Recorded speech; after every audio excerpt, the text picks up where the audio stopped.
trying to be as calm as possible. I am trying to be as calm as possible. I have my phone here and I'm looking at the messages. And I haven't done this in a while. Like it's been over 15 years I've ever allowed for social media to get to me in a way. Because back in my old days, when it came to belief and religion, I would debate and debate and debate. But I'm not going to do that. I'm not debating. I'm not debating. I keep telling myself I'm not debating. I am not debating. I am not debating. However, I will be speaking my piece. And I will be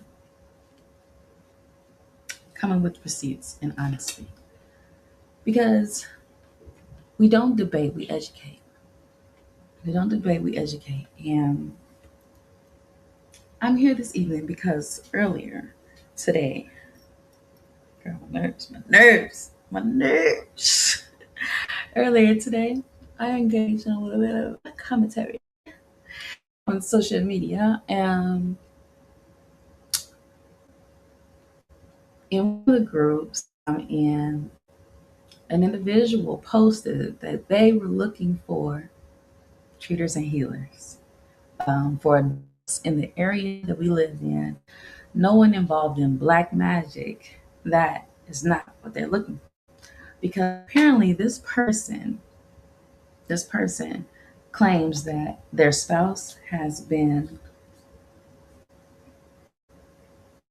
I guess, laced with voodoo, laced with black magic. Somebody put black magic some juju on it. And there's plenty of comments talking about who to go to. I'm a Reiki healer. Da da da da da. Let's go to this person, go to that person. So I decided to chime in on this video, and I'm like, nobody can. First and foremost, nobody can put anything on you that you don't accept. That is what understanding the Ori is all about. Your Ori reigns supreme. Your Ori reigns supreme. Your Ori is your inner consciousness, your higher self, the God within. There is no God, no deity that is more powerful than your Ori. Your Ori. You can't and even you cannot even navigate this earth physically on this plane without the head. Your head goes everywhere you go, in whatever direction you go. And so your head is here. Your ears, your eyes. You have the ability to see, hear, and speak. When you think, see, hear, speak, you create for yourself. And so you have the power to speak amongst against any dark magic, any witchcraft that anybody could quote unquote put on you. You also have the power to decide if whether or not you want to give a damn about this. You have the power within that comes with you, that you are born with. And so therefore there will never be any need to fear ideas of black magic. I'm starting with that. It ain't even 5 minutes in yet. I'm starting with I need you guys to understand that. But then while also I'm just split into two. Where I'll be. I never seen this like this. Interesting. Well anyway, so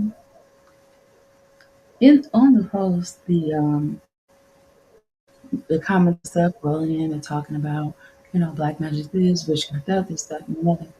I add that, have people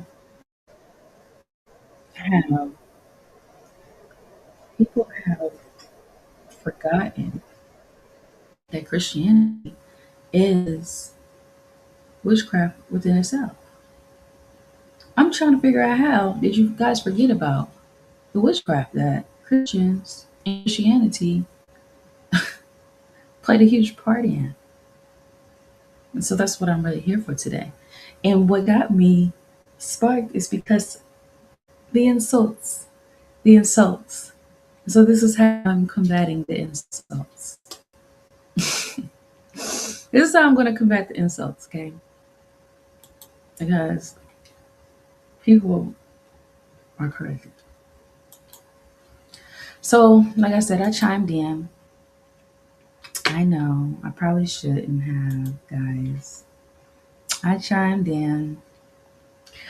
I said Christians use witchcraft daily. Christians use witchcraft daily. It is very true. How did you guys forget this? We are, especially for this group here. This group here is a group out in Louisiana. Did y'all not forget Louisiana? It's not a mixture of cultures from so many different places. That's where one of the greatest places that the settlers came and performed their rituals was down there, mixing and blending, creating um, creating their own. They took land. They caused intersections by mating, with different races, different cultures. You got the Creole and Cajun. People really think that we don't know what Creole and Cajun is. Those of Creole descent are individuals who are of African descent mixed with the indigenous blood as well as some British blood. Cajun people are French, British, Italian. That is why their complexion is so light. Somehow they have diluted what those terms actually mean and made us believe that it's supposed to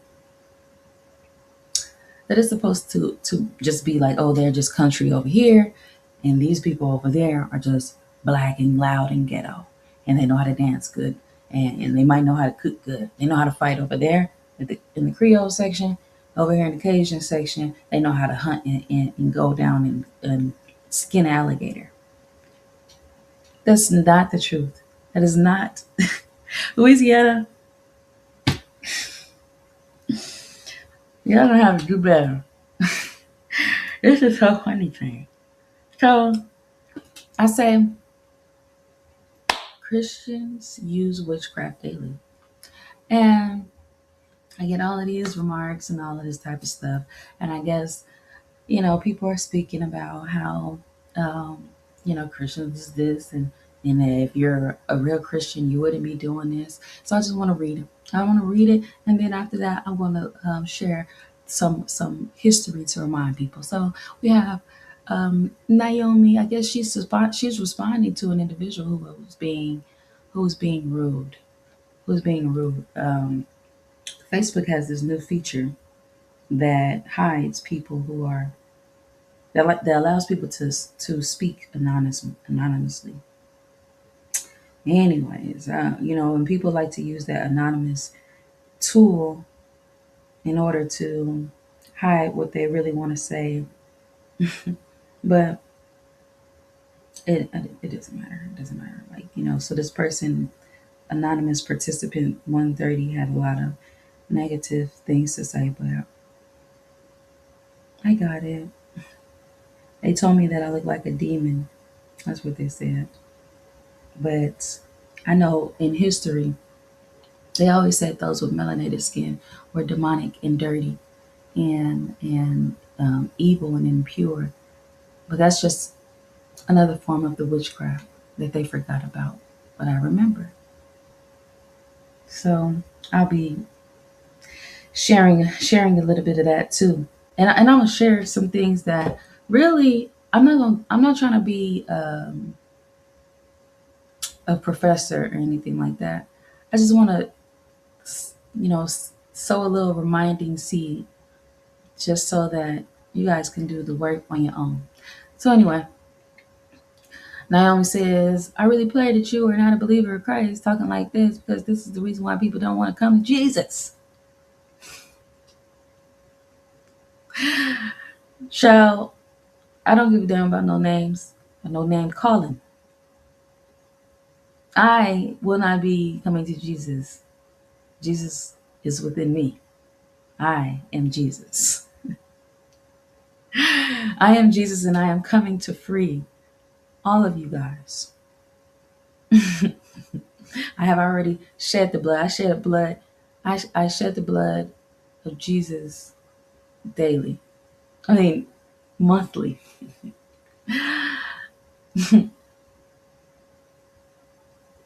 I would never be a follower of Jesus. I'm a realist. That's what I said.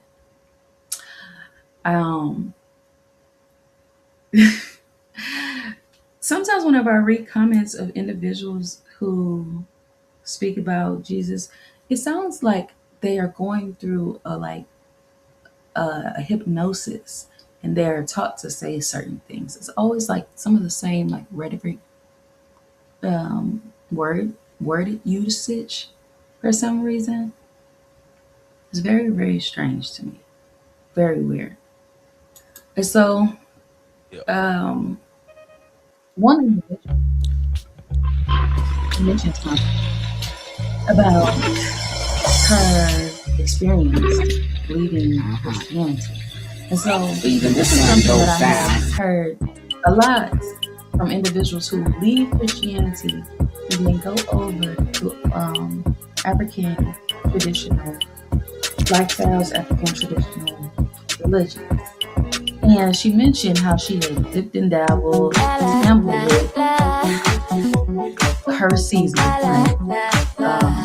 Reiki, tarot, herbal baths, crystals, sage. Now, again, their usage seems to be very, very familiar, very common, where it's like surface level experience with these tools. I got tarot, I got books and divinative tools, I got crystals and things like that, But to say that she dipped and dabbled, the way she said it, she's had her true living that revealed to her that she was inviting the experience. That's something I really wanted to talk about because I found the individuals who try to pursue even these other things that they using these all I need is a beat that's or they you to back it up and tell it. Arms out front, legs side to side. They gon' be on you when they see you in that double shot. Ain't nobody fucking with my bro from Morningside. He go by Bubba and he hit that double. I ain't from Dallas, but I need town boogie. I show my moves on everybody trying to do it. I lead a function and all the ladies trying to screw it. Now you just do you. And I'm a camp. Something's going to appear to them.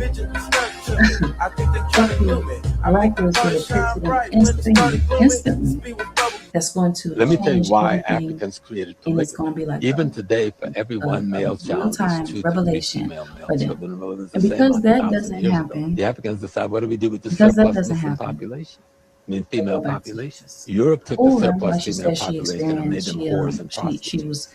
Africa didn't do that. Africa said those who can afford to and can properly take care of should marry more than one woman, so that your female population gets the same opportunity to have families and children like any other element of the population, and you don't develop that whore class, prostitute class that developed in Europe. Own personal concept of God is one thing, but then and the truth about monogamy is and the truth about monogamy is even made to benefit men, and polygamy benefits women. Most men are not rich, and reality is in the animal kingdom, females typically do the choosing. Polygamy benefits women because then the concubines of the world get to have the multiple wives and concubines. So everybody, all the women get a man.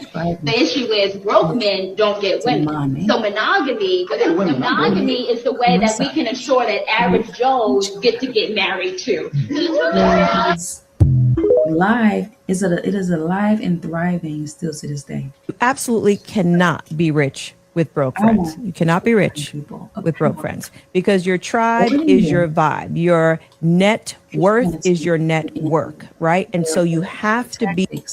Have always been alive and thriving. Okay.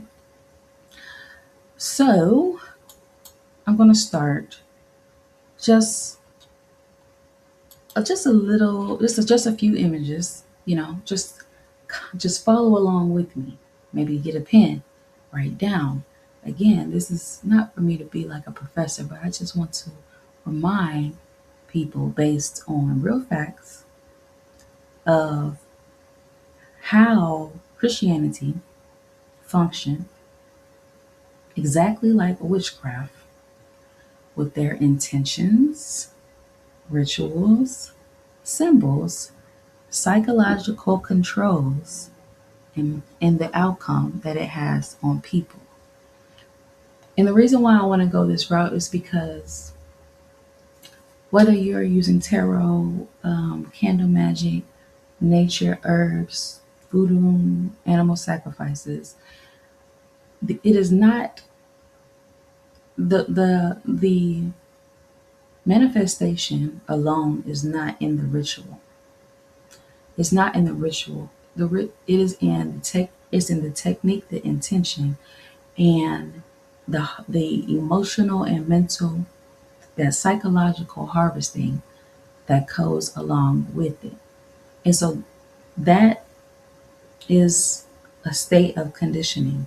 That's why I'm calling it psychological control, because once you initiate something, you initiate an act that causes the brain to trigger fear or emotion. You're initiating something, whether it's in pain, emotion, or happiness.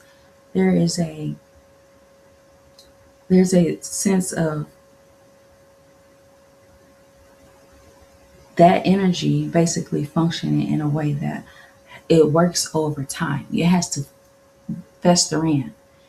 It is not just, going to happen, or it's not a one and done type of thing. It's something that you have to do consistently over time to see how it works, to constantly beat a person in, breaking them down. Keep doing it and keep doing it. Keep extracting resources from a person. Keep telling them that they're not shit. Keep kicking them down, and reminding them. Keep doing it and doing it and doing it. To keep doing it is the way that you manifest the thing. Eventually, over time, a person has no other choice but to submit. That's how it becomes witchcraft. People don't think like that.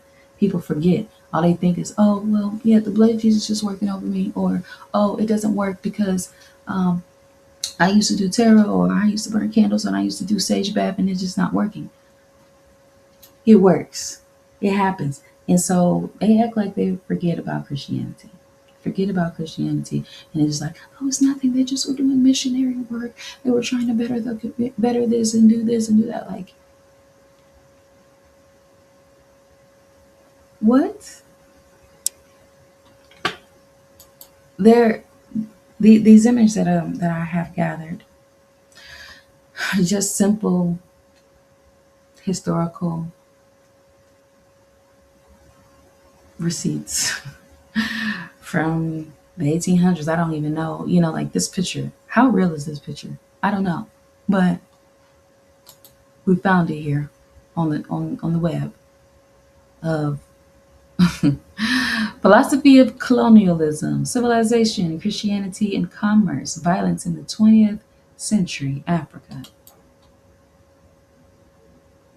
Images of these missionaries making those of melanin skin pets, submissive. This is a young girl that's right here. That look in the face don't look like an endearing connection. It doesn't look like an endearing connection there. You know, these are things that have been going on long long before my time. These are just things that people forget about. And Christianity has always been a form of sorcery. Their tactics and the way that they do things has always been, you know, from the name, taking people's names, unsure of what to call people, they're stripping people of their identities, and telling them that, their names are useless, don't mean anything, and creating a new name: Paul, Joshua, Christopher. All of these weird names. Taking their clothing, their fabrics and traditions from them, and telling them that they have to dress differently, stripping them from their culture and taking them out of a natural state of living in order to steal theirs, and then make them feel like what they are doing is wrong, it's indecent, it's immoral, it's disgusting, it's trifling. Their name is useless, their lifestyle means nothing. We have something better in store for you. Pick up the cross and follow us. I can only imagine what that would be like. Stripping them of their shrines and redefining what good and evil actually is. Telling them that their skin is dark, filthy, and impure. Anything close to wickedness, evil, and dirty, and poor. These are tactics of witchcraft. This is stuff that was done a long time ago. Who stood around and drew this? I don't know. It is in the history books. And they want you to forget about it. But look at these nice things that these missionaries are doing. Conversion of Indians. Somebody, I don't know. Can you tell me what godly ritual this is? I'm just curious. Because you're telling us to read the Bible, telling us that there's nothing on this earth that's more powerful than the blood of Jesus. If anyone gets mad at this poem, you will know who the Lord is, who's on the Lord's side, who's not. It's dangerous. And it means that it's the Lord. But where do you need him to come from? The Holy Spirit will lead you. That's what they said. That's what Crystal Reigns is. Just some of the comments. Again, I'm just here to remind you their forces to them enforcing compliance through fear. It sounds very, very similar. Somehow it has trickled down to 2026. Or it looks just like something that was being told here in this picture.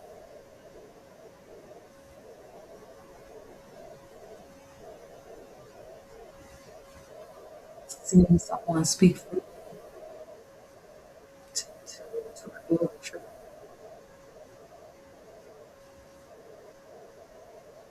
And then they tell them that they were against the truth. And it's vicious. It's a cold game of Christianity long ago declared indigenous gods as demonic, declared European gods with universal authority. It branded land death as divine rule and it was mandatory to take people's land during 1800s. We use baptism as spiritual or rituals.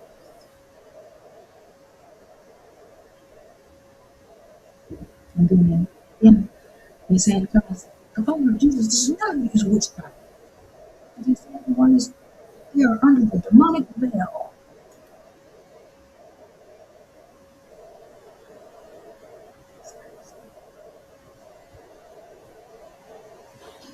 This wasn't even, this is the way that they use like an exception for Christianity was original. This is so new. This is them cosplaying someone else's religion and trying to appear as holy, godly, superior, clean, civilized, with matching outfits, with swords and all this other shit. Just like this, they have their capes on. They're dressed like this, tight, needy. These people are nude and naked in the previous picture. See the other picture that they gave us. Everybody's in uniform. Indian boarding schools. Over time, the formation was established. Missionaries were not just preachers. According to them, they were spiritual engineers.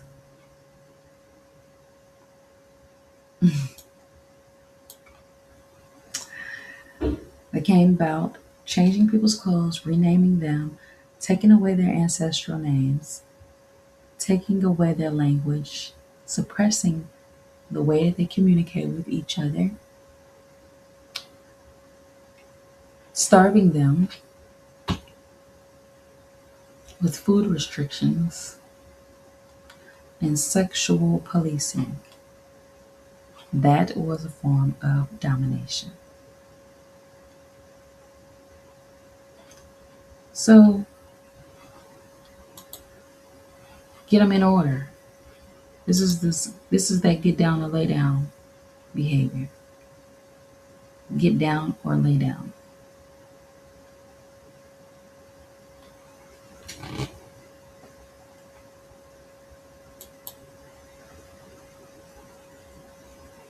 I can only imagine. I'm just sitting here with these images myself, thinking of how this is a school of young boys and girls. This had to be in the early 20th. This has to be probably in the late 1800s, early 1900s. We can do some little research. Okay. American Indian boarding schools, also known as American Indian residential schools, were established in the United States from the mid-1700s to the early 20th centuries with the main priority objective of civilizing, assimilating Native American children and youth into Anglo-American culture. In the process, these schools denigrated American Indian culture and made children give up their languages and religion. At the same time, the schools provided basic Western education. These boarding schools were first established by Christian missionaries of various denominations. The missionaries were often approved by federal government. What government?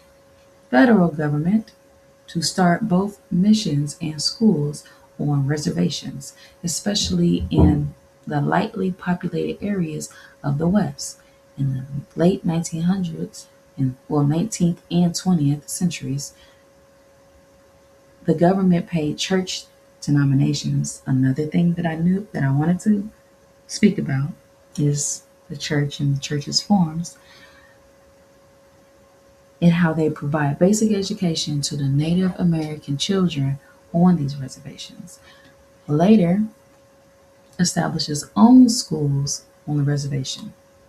BIA, the Bureau of Indian Affairs, also founded additional off-reservation boarding schools similar to schools that taught speakers of immigrant languages and curriculum that was rooted in linguistic imperialism and the English-only movement, a forced assimilation by corporal punishment.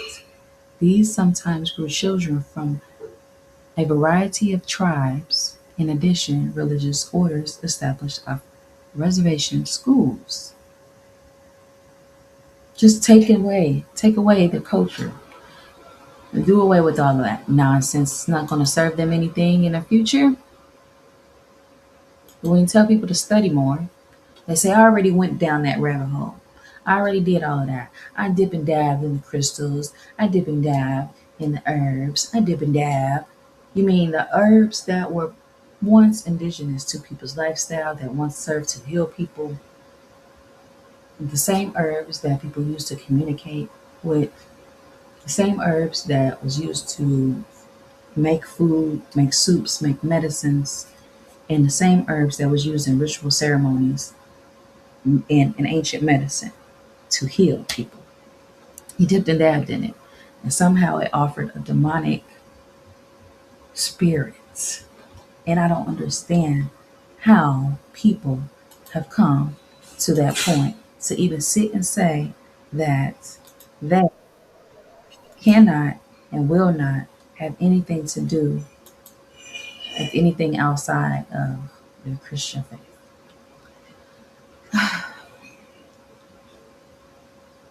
It's crazy. It's crazy.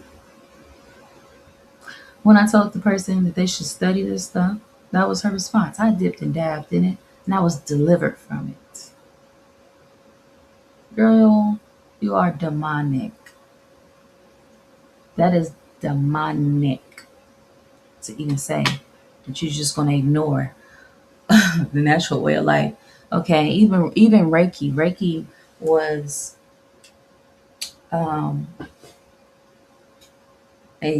it was and still is a gift, a gift to lay hands on people and to aid those who are sick and unwell.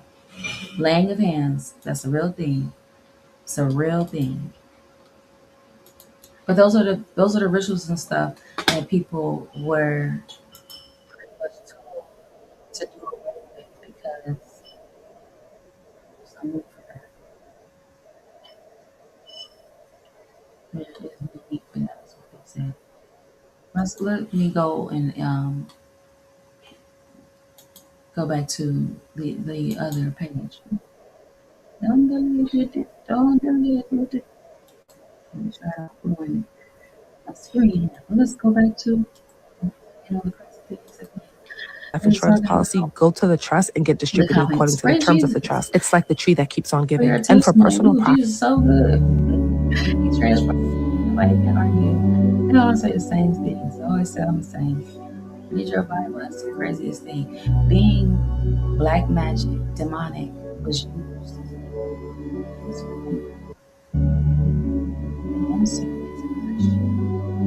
We'll see them praying against such things. Any magic that is not of God. Can you teach me how to Dougie? You know why? Cause all the beats you love me. All I need is a beat that's super bubbling for you. You too. Back it up and dump it. Get it. Put your arms out front, lean side to side. They gon' be on you when they see you hit that double right. Ain't nobody fucking with my bro from on the side. He go by Bubba and he hit that thing like thunder. Okay, I ain't from Dallas, but hey, D-Town Boogie, hey, show my moves off now. Everybody tryna do me. They leave functions and all the ladies tryna screw me. Oh, what the fuck did he just say? That is so confusing to me. Anywho. Now he'll just do you, and they would do me. Niggas love to hate, so they try to shoot me. Beat you. And we're talking about these boarding schools. We're talking about those that came and renamed individuals. Took away their traditions. Sat in the institution. Made them dress alike. Made them wear clothes that represent them in their order, I guess. Them in what they deem as civilized way of dressing. Boarding schools. These are crazy things. They wanted to assimilate people. They wanted to civilize people. So they adopted the practice of assimilating Native American children in current American culture. At the time, society was dominated by agriculture, with many Neolman subsistence farmers and rural societies made up of small towns and few large cities. The Civilization Fund Act of 1819 promoted this policy by providing funding to societies, mostly religious missionaries, who worked on Native American education, often at schools established in or near the Native American communities. I mean, to even be identifying something as Native American is crazy within itself. And it was not considered American anything. It was it was their territory. But they came and they took it. And so they started with these schools, started putting them in there, started pushing civilization, assimilation, teachings, different educations, different ways to reform their beliefs in order to help them survive. I'm sure that was the lesson. So these European American settlers moved into the West, into these territories, and started putting shit in order. Okay. That's what they believed that they were doing. Those who were of the European word Choctaw tribes, Cherokee tribes, all the Southwest tribes down there, they were now known as something else on a different reservation. And this stuff actually goes back to even the 1600s. They were doing these things then too. Let's read early mission schools. Early mission schools. These early mission schools. Don't do that. Early in 1634, Francis or Andrew White of English province of the Society of Jesus established a mission in what is now southern Maryland. He said the purpose of the mission, as an interpreter, told the chief of a Native American tribe there was to extend civilization and instruction to his arrogant race and show them the way to heaven. This was the heaven for them. Heaven. So when people say, oh, you're going to go to hell, you're going to go to heaven, this is what they consider to be heaven. The mission's annual records report that by 1640, they had founded a community named St. Mary's Native Americans were sending their children there to be educated, including the daughter of Tyak. The daughter of Tyak. She was likely an exception because of her father's status, as girls were generally not educated with boys in English Catholic schools of the period. So that was a part of their rituals. Long, you gotta break them in. You gotta break them in, guys. That's how you do it.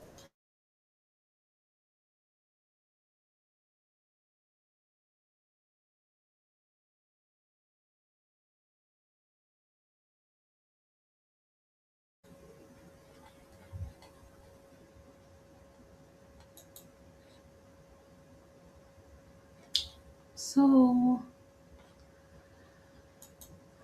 this image here that we're looking at is basically depicting the long form of ritual abuse. The long form ritual abuse, and this is a image from a case study of Indian boarding schools within the U.S. and Canada. This image comes from the Bureau of Indian Affairs. Okay, it is found in history. People are doing their best to try to keep some of this history intact, and it's important for us to know some of these events, especially as Aberishas, Ianifas, Ialawos, Babalawos, those that come into the tradition in this day and time of 2026. We have new time. We're in a new period. New things are going on, but history has already been met and has already been recorded and documented from us. And before they start trying to take things from us and tell us that things didn't happen, we have to be diligent and do our own research. Okay, that things really did happen. These are real documented case studies of people who have went and did their homework. Okay, these schools were schools that were federally funded. Where did they get the money from? The church. Who's giving the money? Those who were told to go about, get land, make churches, establish churches, and casinos. Also at that time, gambling was really big from the studies that I have learned. Um, and they were using this money or whatever, to fund these schools and the education that they were given, making things free, making it possible. A lot of things were traded. They're still doing their trades throughout the Atlantic. They're still doing business, cotton, and you see the color of them. They aren't even melanated people. So who's doing the work if they are in school? Somebody's doing the work. Anywho, this picture is from a site, melon.org, Grant Story, right? Kill the Indian, save the man. Okay? Dr. Ramon Klein was just 7 years old in 1954 when she was taken from her family to a federal boarding school where her long hair was cut short, her intelligence questioned, and her native identity systemically stripped. She was assaulted and humiliated, all in a U.S. government sanctioned effort to assimilate her and other American Indian, Alaskan Native, Hawaiian children into white society. The abusers were horrific, and the history was widely unknown. She says, I remember seeing my mother cry as she stood and watched 6 of her 8 children board the big green bus that took them to Fort Totten Indian Boarding School. She testified to the House of Subcommittee for Indigenous People of the United States. This image has been forever imprinted in her mind and in her heart. She was enrolled into Turtle Band of Chippewa and a board member of the National Native American Boarding School Healing Coalition. It is a nonprofit that was focused on increasing public awareness and promoting healing from federal boarding schools. Where did they get this healing from? Oh, those herbs and stuff that the lady said that she had once tampered with. Where they get it from? Stripped of people's rituals. Where they get the healing from? By doing experiments on people. She's now 77 and she works with this organization to ensure these stories stay alive. She says, I want people to know that this is part of the contemporary history. It has happened in my lifetime and the world needs to know. Absolutely. People need to know about these devastating acts that were performed. This is stuff that's on the internet that people can simply go and check out. So when we are studying about and we're thinking, oh, she did these things, or a bunch of like they didn't. And so for me, when I am interpreting the way the religions, I am seeing the works and the acts of people who have taken the initiative to do that. So when we talk about war amongst the Orishas, we talk about Eshu and a Pataki against maybe Okun, information, technology, Eshu, communication, information. I'm thinking about, okay, how can we get how can we get these stories digital into a way that will spread amongst the nation so that people register and collect information. We need these stories. This is what we need. And when we hear Pasaki like in our style, Meiji talking about how Iyami Sarunga was given a task responsibility to carry a heavy burden across the passageway, giving these instructions on their own, being overseen by Eshu, being supported and given the tools in case something was to happen by your own, assisted emotionally by Oshun, and Nani Osawanga decides not to move forward with, because of her own grief. She decided not to move forward for whatever her issue was.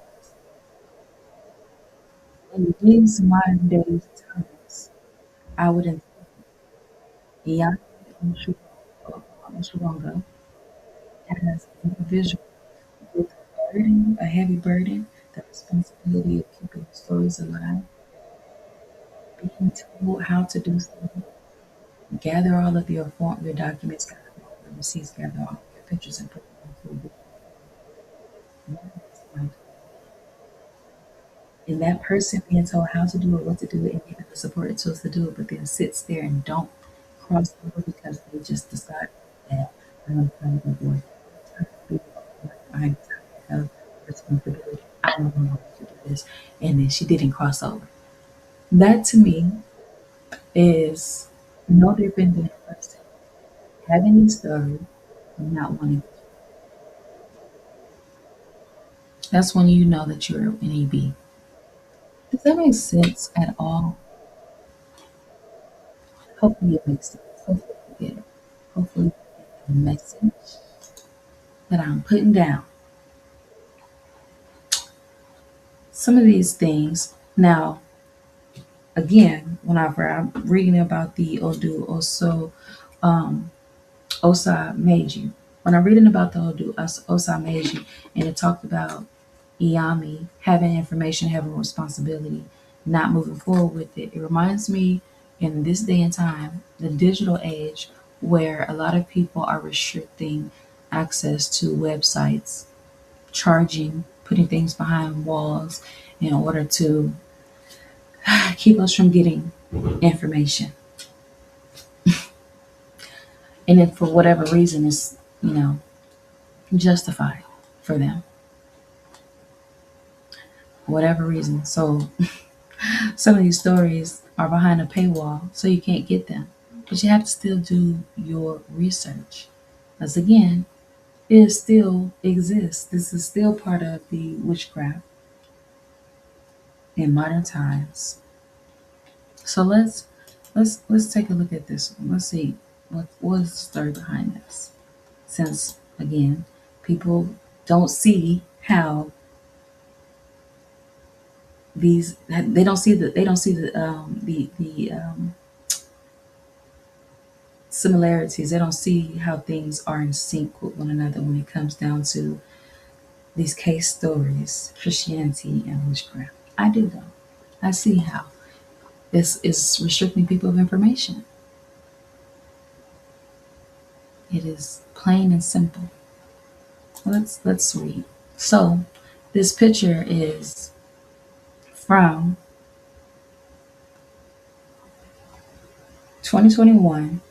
This is the grave site of 750 unmarked graves found near an indigenous school in Canada.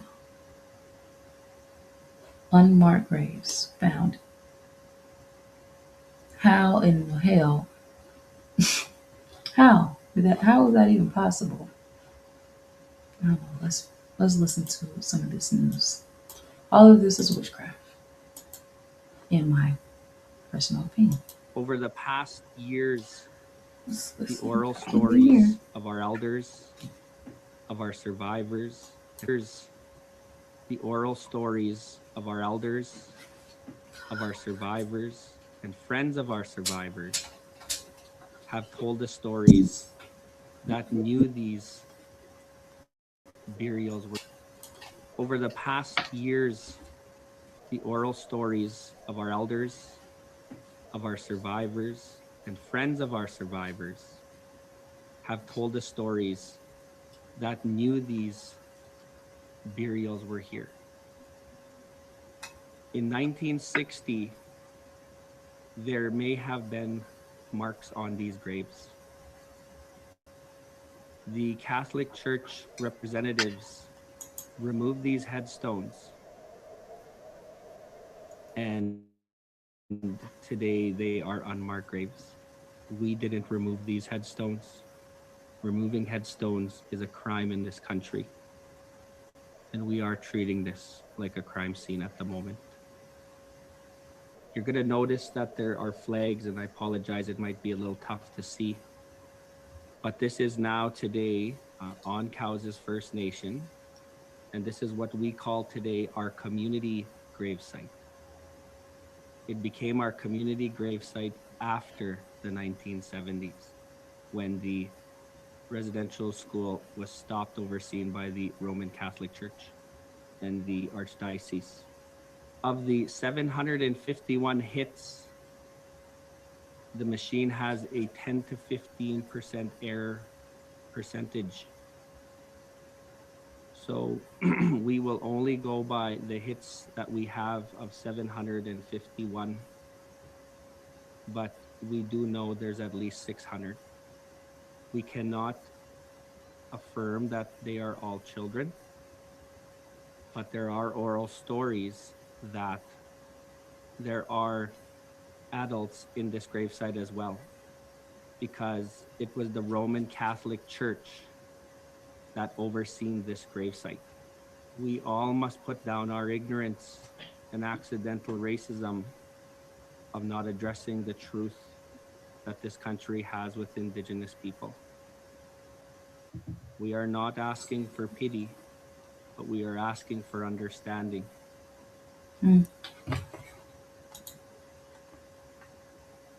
Hundreds of unmarked graves have been located near a former residential school in Canada.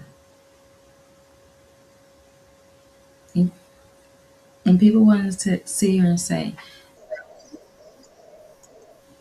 people sit here and say that, it don't exist. That's not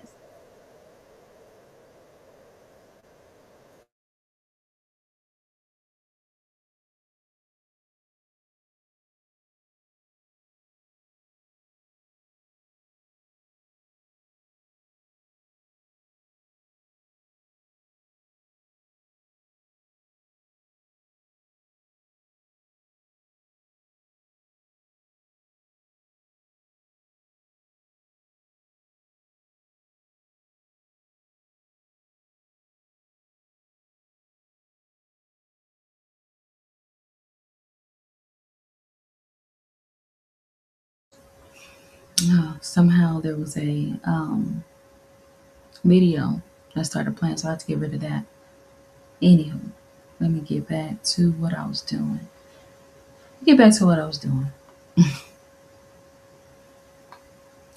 I don't want to steer off too far.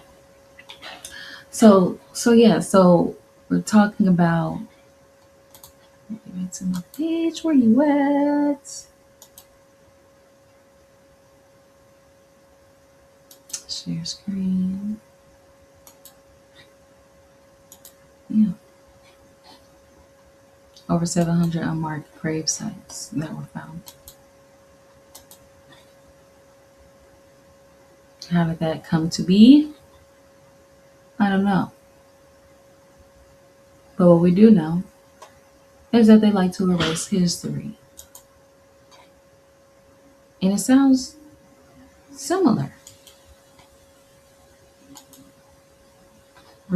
How history continues to repeat itself in so many ways. Each school had a graveyard. Schools having graveyards? What? That is interesting. This image right here is a view of an Indian school cemetery in the 1930s after graves had been removed from their original location.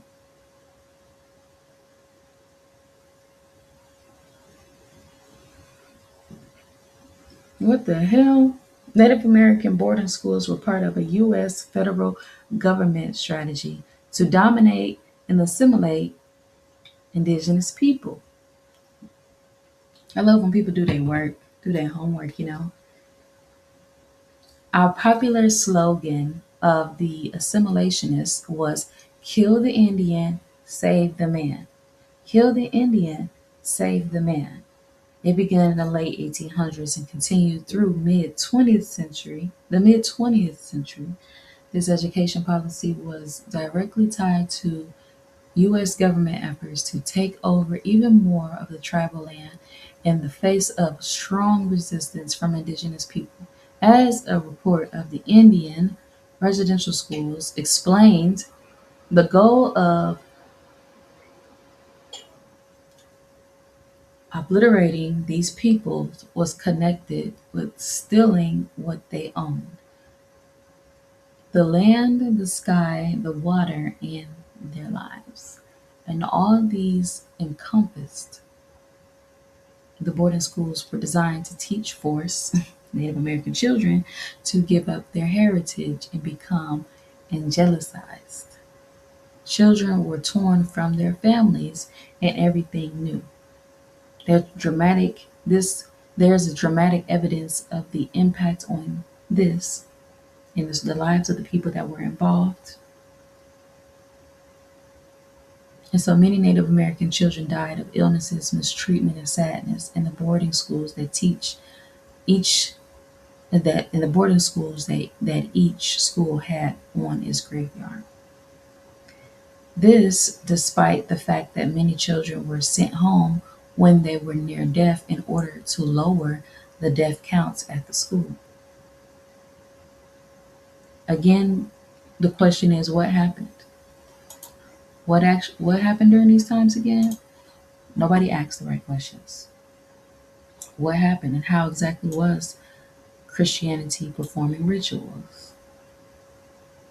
You took them away from their lineage, you took them away from their land, from their families, without parents, boarded them on a bus. These are people from rural areas. Can you even imagine it? And while I'm talking about it, I just really want to think about those individuals who say that they are priests of Egun, and those individuals who are seeking connections with their ancestors. This stuff was happening in the US and in Canada. And so, when you ask where are you from and your ancestry, then you start exploring your ancestry, your lineage, and you're like, well, what were they doing in the 1800s? What were they doing in 1816? What were they doing in 1820? What were they doing in 1920? Oh, these were things that were happening. What happened exactly? Children taken from their families, Their hair was cut. We all know that cutting hair is a form of a spiritual severance. We know that when you cut hair, we see it done in hazing initiations as well as throughout spiritual initiations throughout this Ifa culture. There are certain rituals that is done. A lot of people like to say, "I'm never gonna cut my hair." Oh well, y'all just not gonna. I'm just not gonna get initiated. It's okay. Cutting hair was a form of spiritual severance. They took people's names, erased their names, indigenous names, names with meaning, names with significance, names that spoke life and healing over their lives when their mothers, fathers, elders called them within a community, Lightfoot, little brother, little bear, Ifakolade. Names erased. You are now Sarah, Mary, Paul.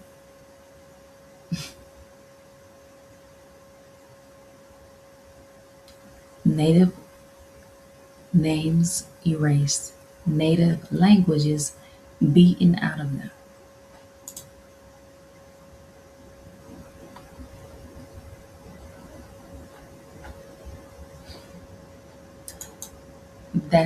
That is how Christianity was formed.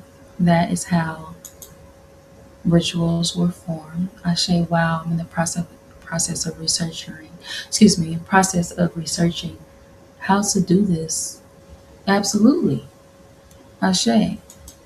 I do assist with ancestral lineage, and if you need any assistance or help in that, it is a big task to navigate through that, and the work that you're doing is profound and amazing. That is how families and lineages are that's how family and lineages ancestral inheritances are restored. Believe you me, you are doing great work if you are taking the process of researching. What are you saying? Researching how to do this. Again, if you need any help, I do offer services to assist those individuals on establishing their lineage, drafting those documents, and making sure that their families are all informed of who they are and where they come from. So I do thank you for joining in and listening to this video. Thank you a lot. It means a lot.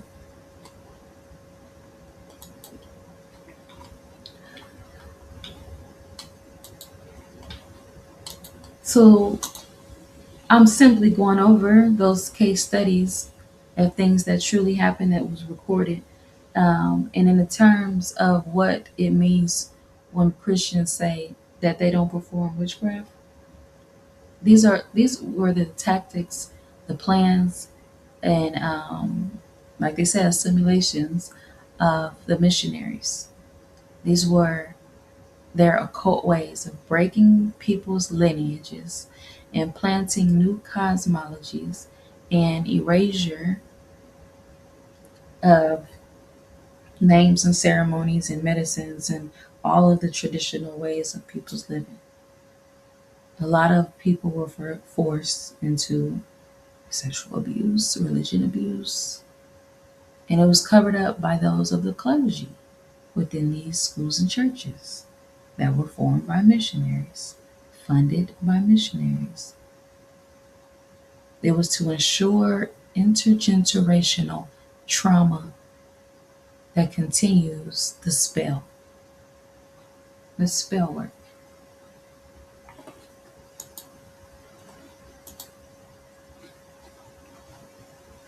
So Archie versus Nissan. Oh, I want you to send me a message, if you will. Send me a message on the page here so we can get in contact. Also, you can reach me on our WhatsApp group chat. Please reach out so I can get your name, know who I'm talking to, and show you the process of really how to dive into all of this. Yes, please do. Let's see. Archie versus Nissan and Archie versus State of Mississippi in 2004. Yeah, I'm gonna have to write that down. Send me that in a message if you don't mind. I'll be looking out for it. Okay.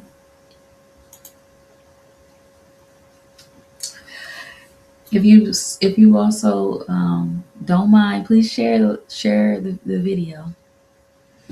I'd appreciate it. Your likes and views and participation mean a lot. Ashe.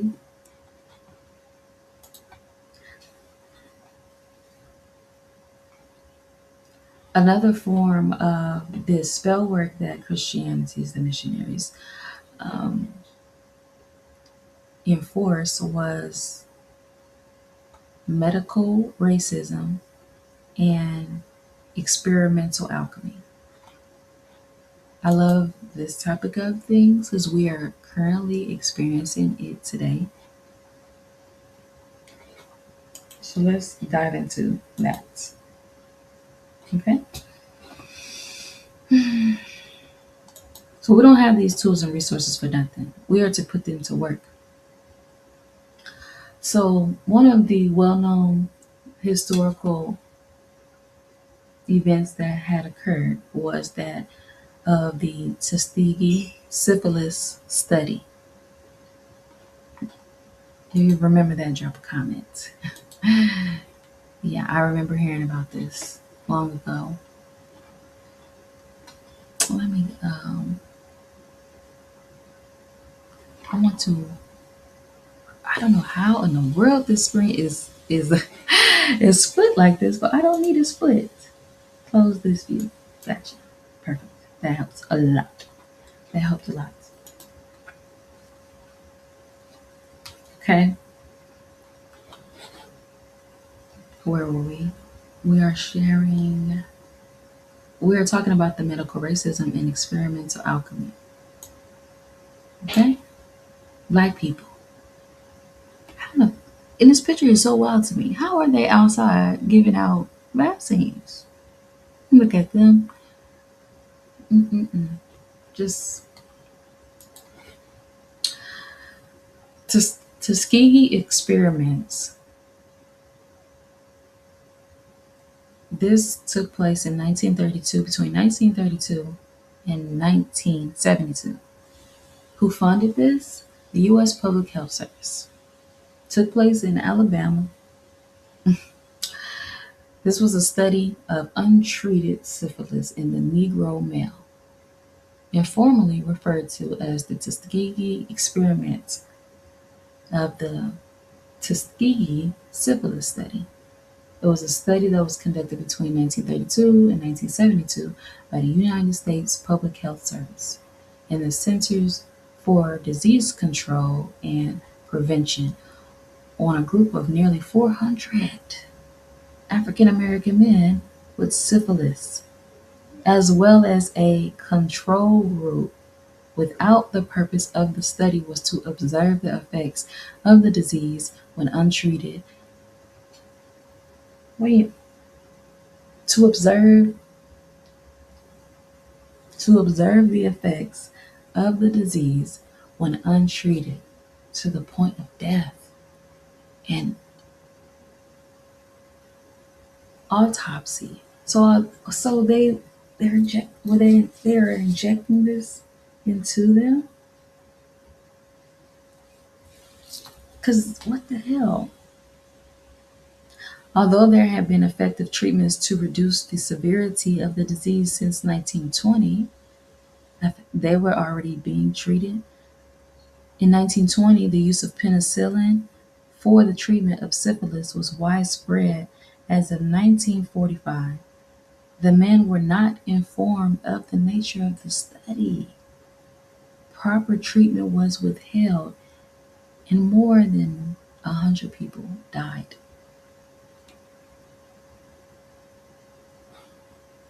What the hell? How the hell? What the? Please. The Public Health Service started the study in 1932 in collaboration with Tuskegee University, a historically black college in Alabama. In the study, investigators enrolled 600 im- impoverished African American sharecroppers from Macon County, Alabama, and of these men, 399 had latent syphilis, with a control group of 201 men who were not infected. As an incentive for the participation in the study, the men were promised free medical care and promised funeral expenses. So they really much signed up to die. While the men were provided with both medical and mental care that were otherwise would not have been received, they were deceived by PHS, who never informed them of their syphilis diagnosis and who provided disguised placebos, ineffective treatments, and diagnostic procedures such as lumbar punctures as treatment for bad blood, quote unquote. The men were initially told that the experiment was only going to last 6 months, but it extended to 40 years.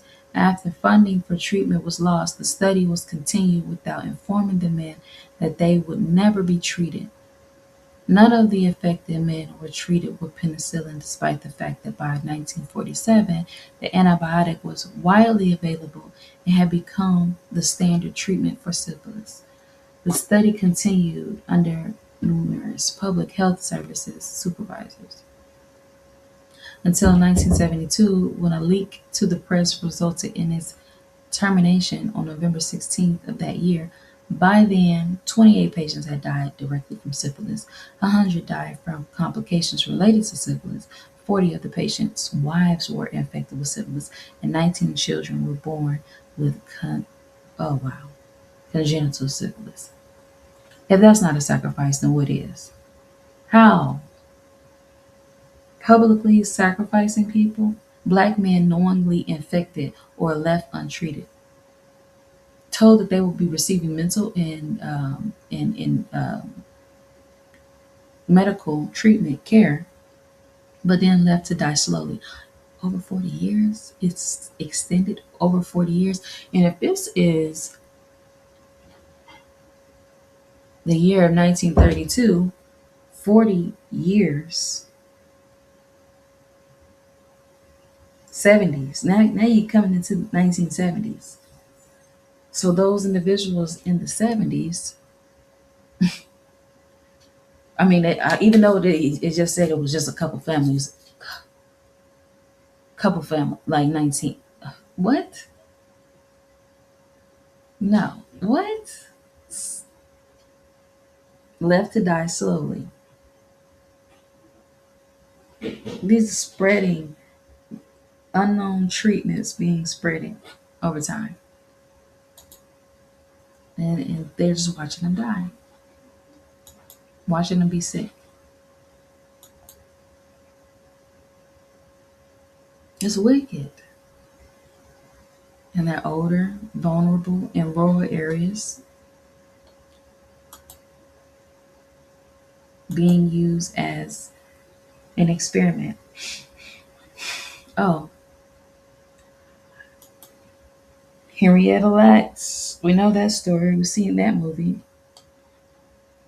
But these are blood magic sacrifices, group sacrifices that were performed upon us by these individuals, with their organizations, with their great organizations that were formed and funded by churches, missionaries, things of that nature.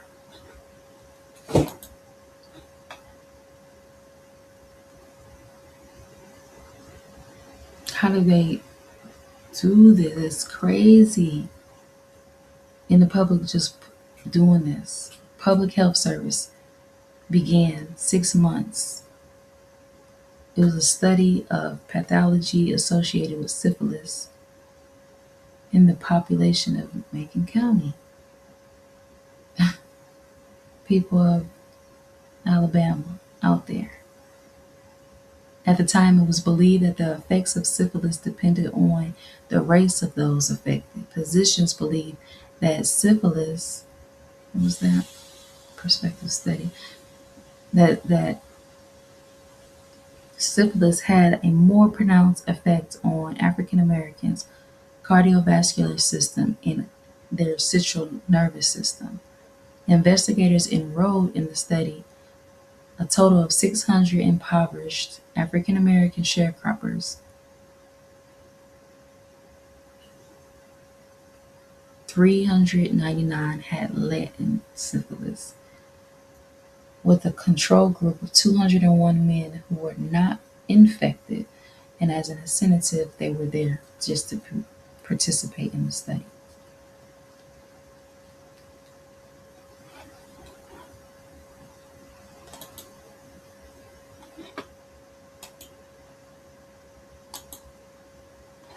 This is part of becoming who you are meant to be.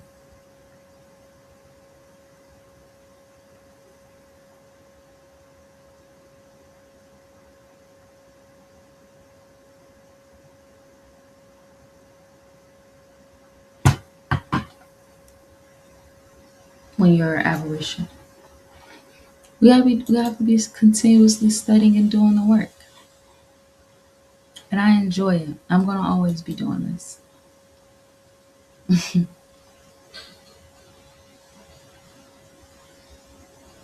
Osai Meiji talks about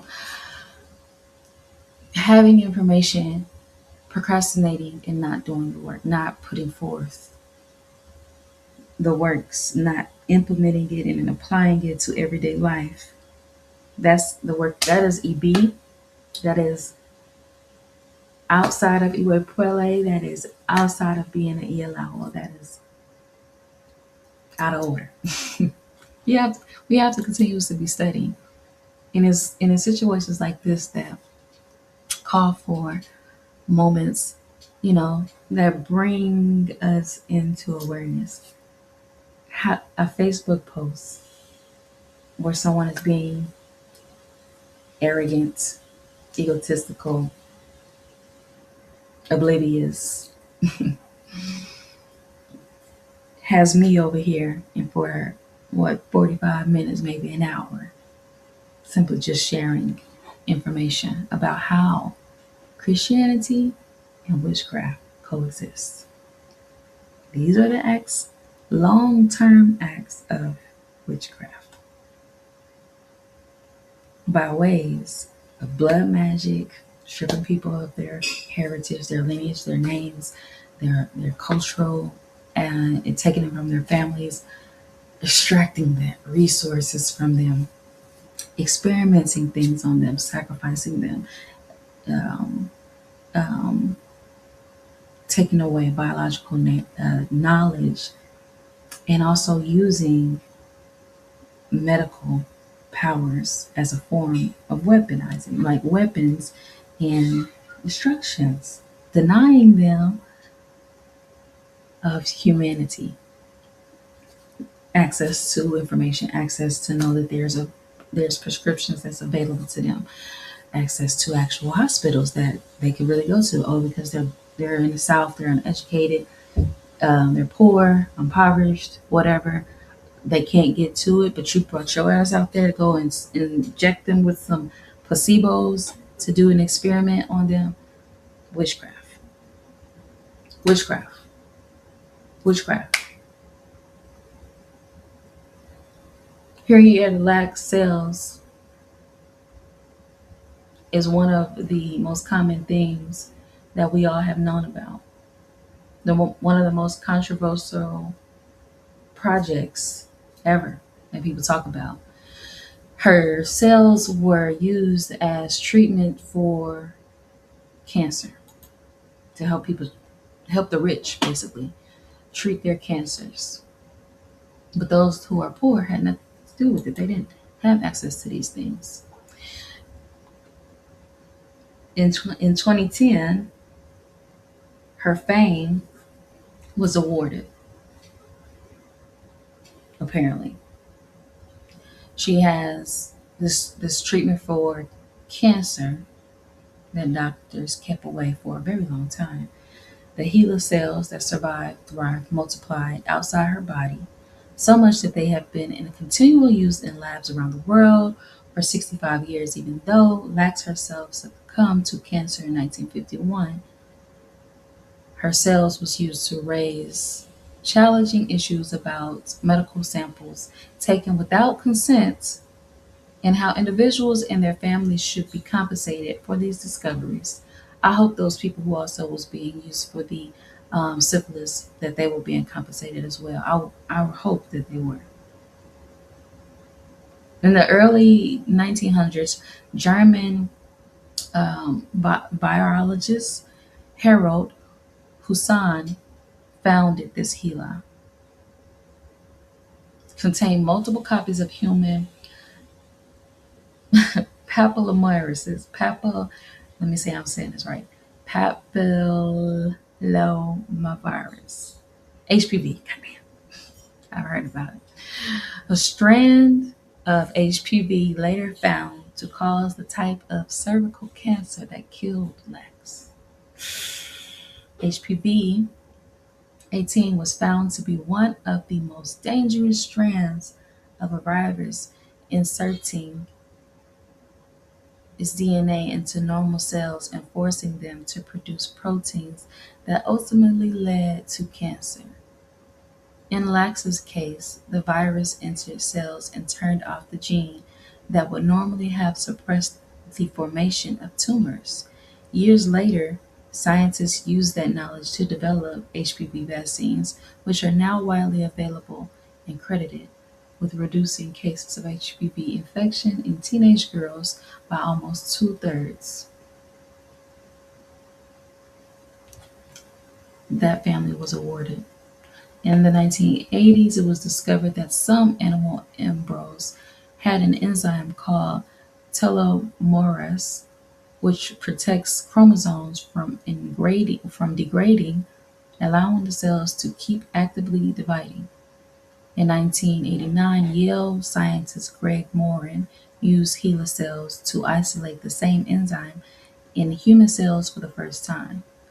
Morin hypothesized that this enzyme found in cancer cells was also how embryonic cells were able to rapidly divide at the beginning of life. And in 1996, he was proven right. The scientists found that these human embryos, which was what made them grow rapidly until birth, would stop. Again, they always using us as a project. But let's go into ways that were outside of science, how spell work was used as a law. Okay? Well, we got to talk about that too. So, in laws, this is also the fun part about that I like to learn, especially as a real estate agent.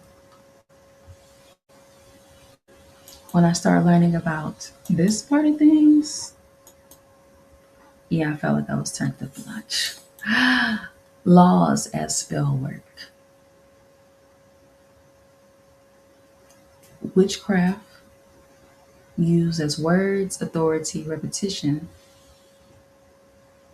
and made as people's reality. Colored waiting rooms.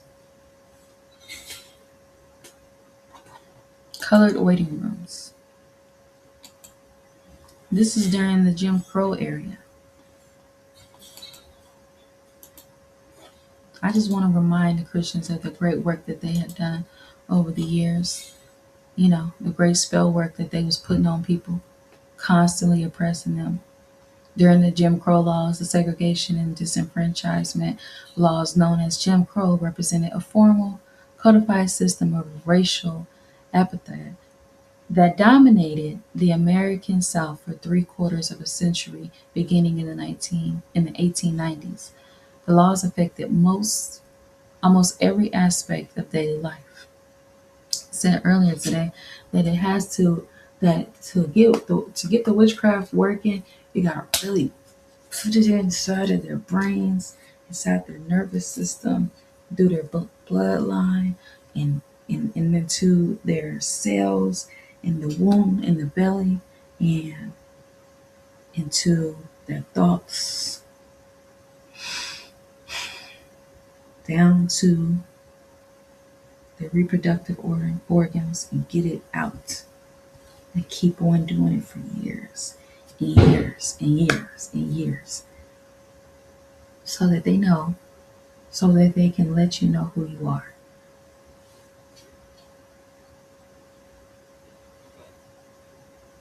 This is the works of Christians.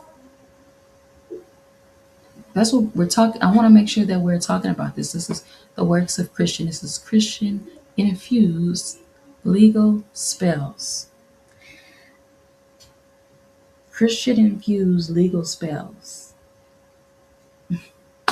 These laws affected almost every aspect of daily life, mandating segregation of schools, parks, libraries, drinking fountains, restrooms, buses, trains, and restaurants. Whites only and colored signs were constant reminders of the enforced racial order.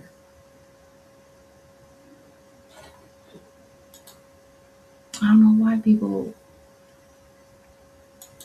like to pretend that these things didn't happen.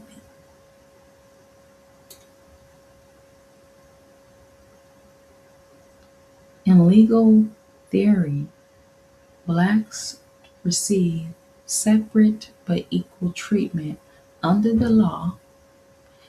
In actuality, public facilities for blacks were nearly always inferior to those for whites.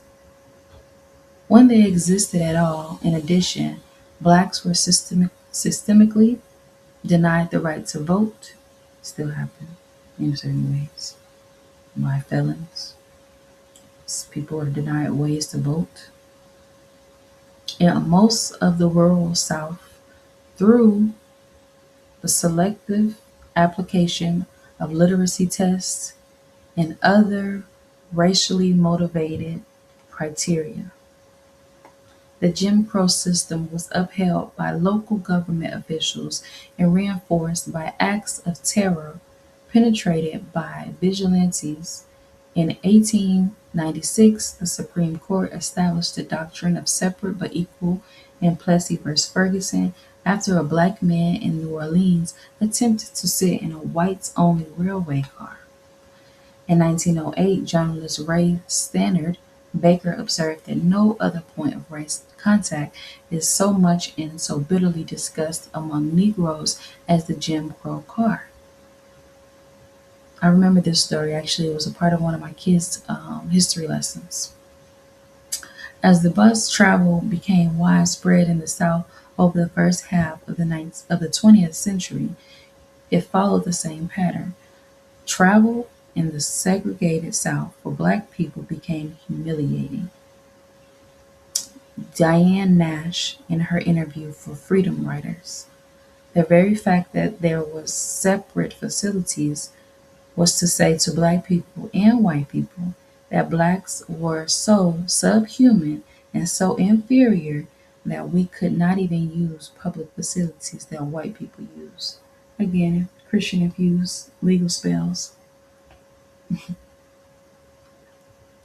just leaving, a little bit of this and a little bit of that, just to get people to remember, the ways of how Christianity was so diligently casting spells on individuals.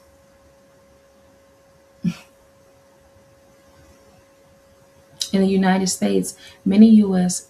states historically had anti-miscegenation laws which prohibited interracial marriage. Here we're looking at a map.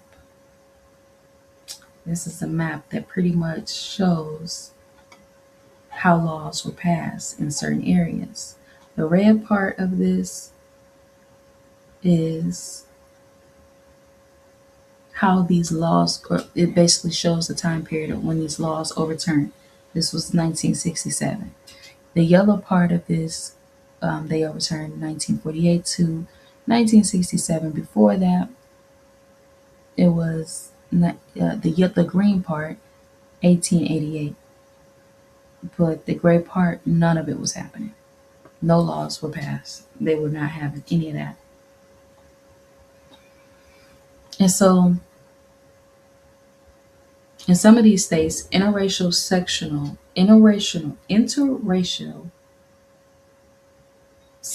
relations and marriages were prohibited. Some of these laws predated the establishment of the United States, and some dated to later 1700s, 1800s, in a century or more after. 9 states never enacted any of this, and 25 states had repealed by laws up until 1967. In that year, the U.S. Supreme Court ruled in Loving versus Virginia that such laws are unconstitutional under the 14th Amendment of the U.S. Constitution. They wasn't letting y'all marry and have sex if you are of different races. They didn't want that going on. Typically defining mixed race marriages or sexual relations was seen as a felony. It was prohibited. They wouldn't even issue you out a marriage license. They wouldn't let you perform any weddings if you wanted to marry outside of your race.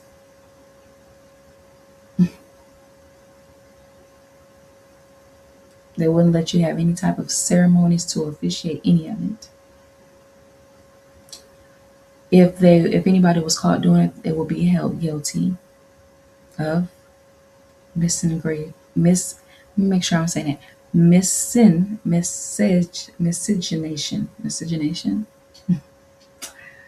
In other words, mingling outside of your race. You'll be charged with felonies of adultery or fornication. And so they didn't want any of that going on. No Native Americans mixing with Asian Americans, no blacks with whites, no, none of that. It stated that in many states, these laws were also criminalized if they were trying to cohabitate, whites against non-whites. In 1908, Oklahoma banned marriage between a person of African descent and any person not of African descent. In Louisiana, 1920, marriage between Native Americans and African Americans from 1920 to 1942, concubine as well. In Maryland, 1935, banned marriages between Black people and Filipinos, while anti-miscegenation laws are often regarded as a Southern phenomenon. Most states of the Western United States and the Great Plains also enacted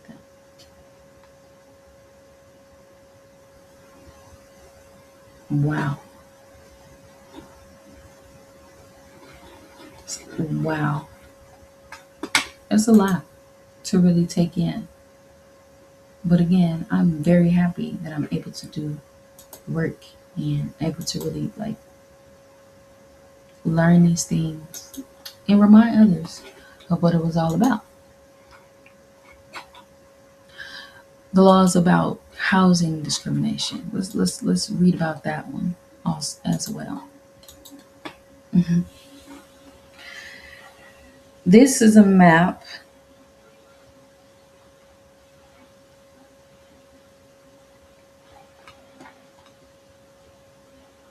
that basically shows. Wow, this is so crazy.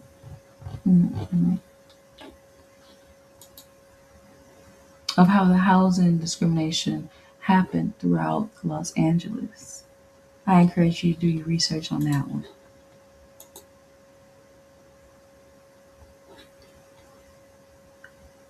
I learned about the redlining history in in real estate.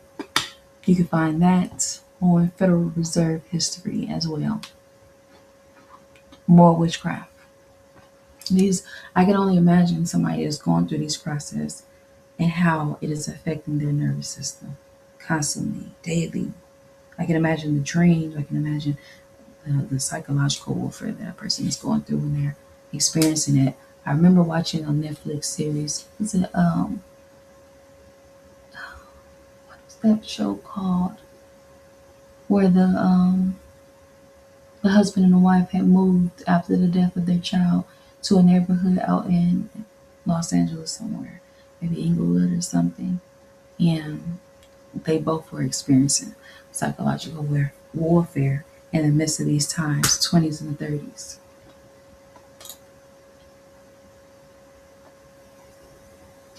These laws were put in place to affect people's mindsets and control the way that they view themselves, their families, and where they come from, and to set them in a space that disrupts their divine order.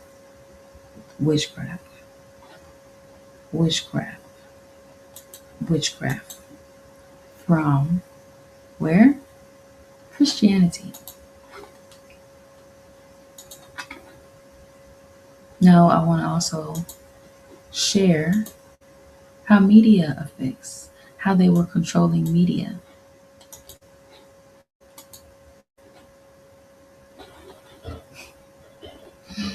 Look at them. Look at them. Let's go to read about this article. Media was a really, really big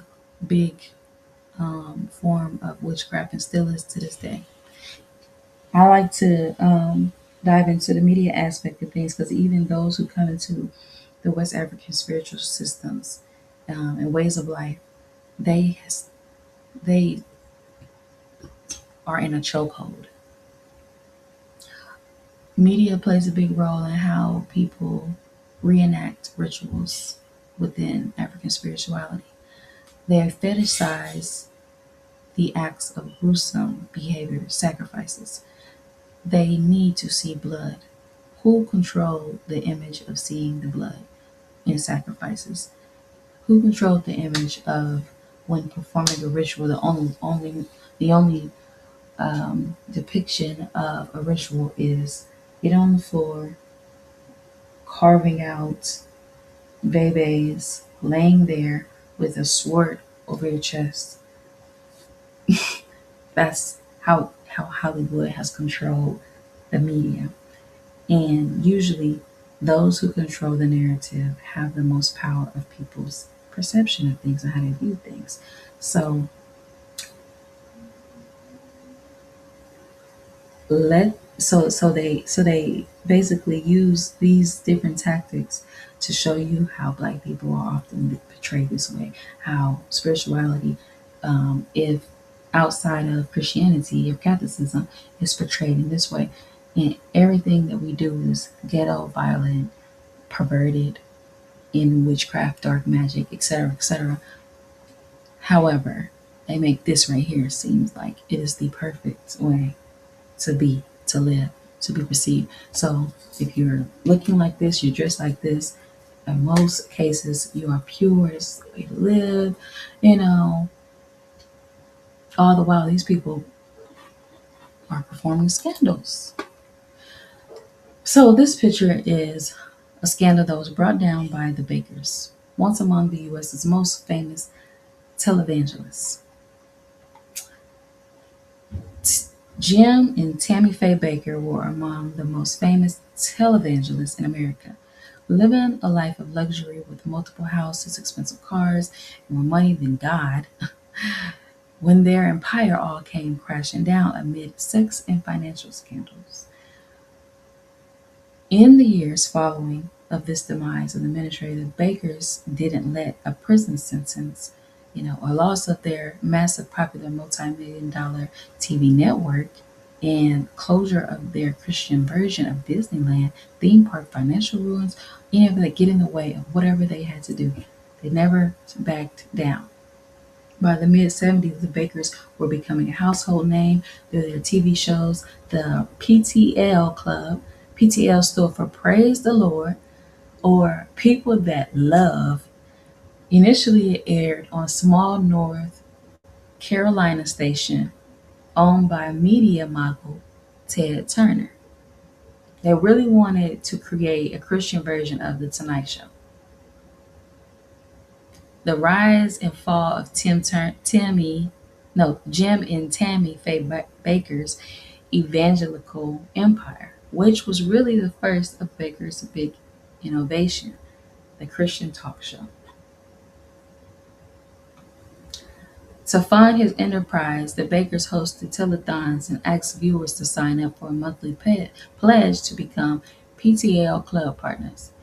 Instead of us running a commercial and being paid for that commercial, we just went directly to our viewers and said, if you like what you see, help us. All of your favorite shows are asking you to give them money by buying their products. It's no different. The PTL security chef Don Hardison said. The money, according to them, came pouring in. We had a cash office, and at times it was certainly more money than they could imagine. People sent them mink coats, diamond rings, deeds to houses. It was all sorts of donations. That's what they wanted. So that's what they got. But that was the scandal of them. Their income from their satellite network allowed the Bakers to purchase a total of 2,300 acres of land for a new venture, a $500 room, hotel, and water park complex they call Heritage USA, located in Fort Mill, South Carolina. Baker always had been fascinated by Walt Disney. He sat back, why can't we have a Christian version of Disneyland? So Baker asked the followers to give $1,000 for a lifetime partnership that would entitle them to an annual 3-night stay at the Heritage Grand Hotel. But this would be one of the first of many cracks in the empire. Problem is, there was too many people giving the $1,000, not enough hotels. So he sold more than 66,000 lifetime partnerships in the Heritage Grand, wow, which amounted to more than 100% occupancy in the hotel. Wow. These people were buying jets, people were riding donkeys. They're doing it. They was balling out behind that dollar, behind that faith. But this was the media portraying, these were the media accepting what they saw as American, all American, face, family values, So media was a really big thing, and it was the pulpit for mass enchantment. It was Christian nationalism doing their witchcraft in ways of new cycles and in ways of new cycles, ways of selling a perception of what family values were, demonizing African spirituality, herbs, tarot, and displaying these sermons to be the way to go about doing things.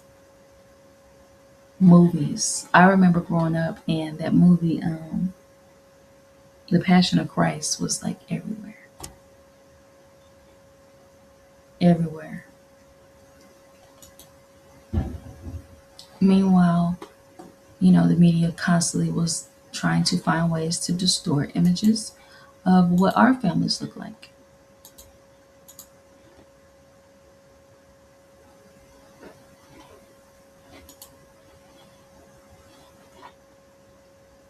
Our basically seeing our families, our traditions as evil, and theirs were more normal. This is the way to go about doing it. And if we were resistant to it, then we were rebelling against God. Same spell, new altar. We're gonna put this in front of them on the TV screen, if they can even afford.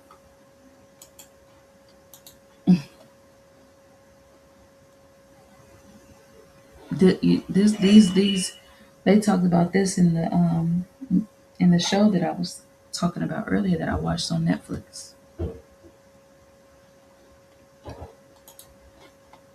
These are depictions of different stereotypes and how they view us. But again, this is simply just to remind those Christians that they are the first performers of witchcraft. The first minstrel shows were performed in 1830 New York by white performers with blackened faces. Most used burnt cork and shoe polish and tattered clothing, who imitated and mimicked enslaved Africans on southern plantations.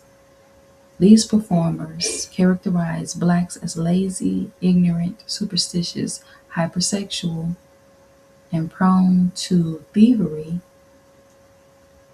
and cowardice. Thomas Dartmouth Rice, known as the father of these shows, developed the first properly known blackface character, Jim Crow, in 1830. By 1845, the popularity of the minstrel had spawned an entertainment sub-industry manufacturing songs, sheet music, makeup, costumes, and well as ready set of stereotypes upon which to build new performances. Blackface performances grew particularly popular between the end of the Civil Rights War and sick. It's crazy. Crazy, crazy, crazy. The new media ushered minstrel performances from the stage across radio, and television airways and into theaters. Popular American actors, including Shirley Temple, Judy Garland, and Mickey Rooney, they all were doing blackface. Again, this is simply just me sharing the history of different forms of witchcraft that has been put out on people over the years.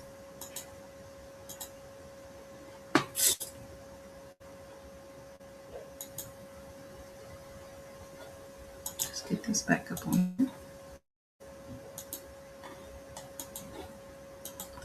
Let's talk about another moment of psychological curses and operations. COINTELPRO. COINTELPRO used tactics straight out of occult warfare, infiltration, misinformation, turning community members against each other, destroying marriages and families, assassination that was justified. Let's see. COINTELPRO was counterintelligence program used as a series to convert illegal projects conducted between 1956 and 1971 by the United States government, the Federal Bureau of Investigation, aimed at surveilling, infiltrating, discrediting, and disrupting American political parties and organizations.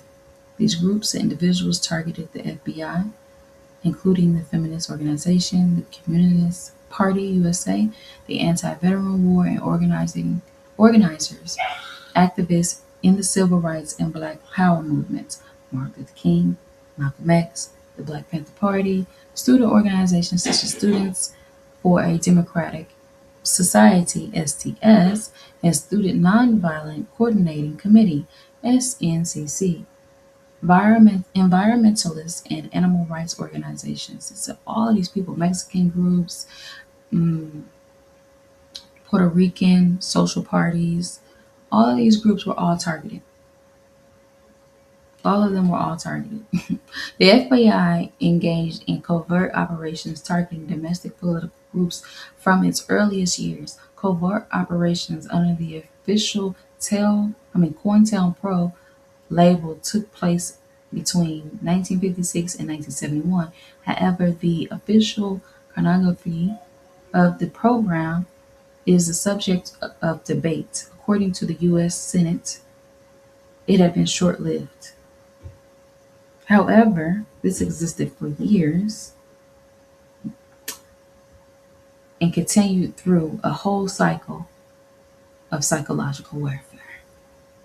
Another great thing that we should dive into. We have to think about these things. We have to think about the psychological warfare, because that is how we are able to understand how these systems work. How did they do it? You got to come together for organization. You have to. You have to find ways to come together. So we get large groups of people to come together to expose things, to disrupt things, to miscredit things, to direct things, and otherwise neutralize these activities. Then it becomes like, oh, this is the truth. This is the truth of what it is. Get a big group of people to come together and go against big movements like Black Panther Party, Malcolm X, Martin Luther King, Marshall Conway, like Assata Shakur, Abu Jamal. All of these people to come against them, to destroy things. And they use tactics of harassment, prejudice, withholding evidence, intimidation, isolation. Yes, like these are the tactics, and that's how you get people to break them down.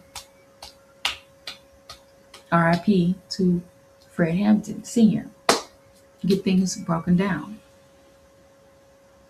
And it takes people like those civil rights movers and shakers, those who are at the forefront, to bring forth the information and die about it for real, like really stand for it, because that's the only way that we will be able to restore our own personal authorities amongst these things. And so whenever someone is talking about how they, are inviting demonic spirits and energies by gaining information, going back and restoring their own forms of spiritual systems, exploring where things even come from, even just to educate themselves. Because I won't say that even tarot cards are native to anything, but it was a part of, strength. Is a part of a tool that was used to strengthen our own intuitions. But get a group of people together to go against the idea of using that, and then everybody is led to believe that, oh, by using these things, you are inviting demonic spirits into your world. You mean I'm inviting demonic spirits by being connected to my own intuition? The same intuition that was once shattered, once disrupted, once being penetrated by tactics of missionaries and quote unquote fake kings from a whole nother country to come in and harm, rape, break, beat, oppress. That's the same. Is you picking up what I'm putting down? But that's my take on all of these different things, because in order for Christianity to thrive, like I said, They need people to obey. They need people who they can make feel ashamed, and they need groups of people to push and reenact these things upon others, upon other individuals. They need it, but you know,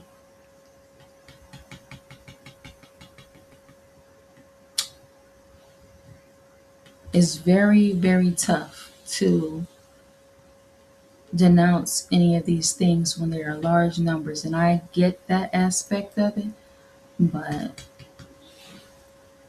no, I don't.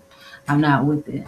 The, these things were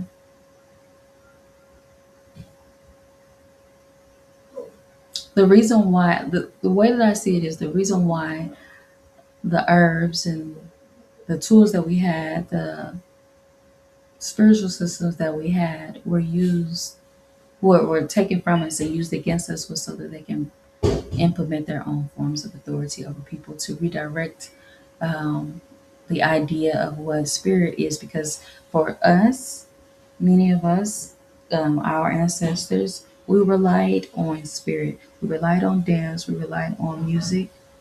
We relied on these things to communicate with one another throughout a time period that was very scary, that was terrorizing. So take away those things in the midst of a vulnerable moment, and you have a lot of fear going on.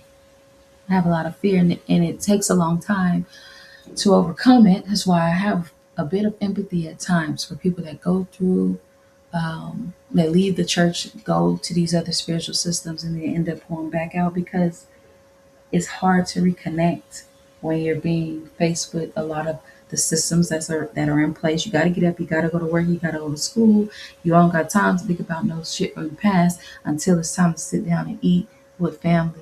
Thanksgiving, Christmas, Easter, holidays, and then now it's like, man, I really missed. I really, something. I have a sense of something. Something tells me that I really need to connect with, my family more often. Something's there. Well, that's the spirit of your ancestry that you don't spend much time with.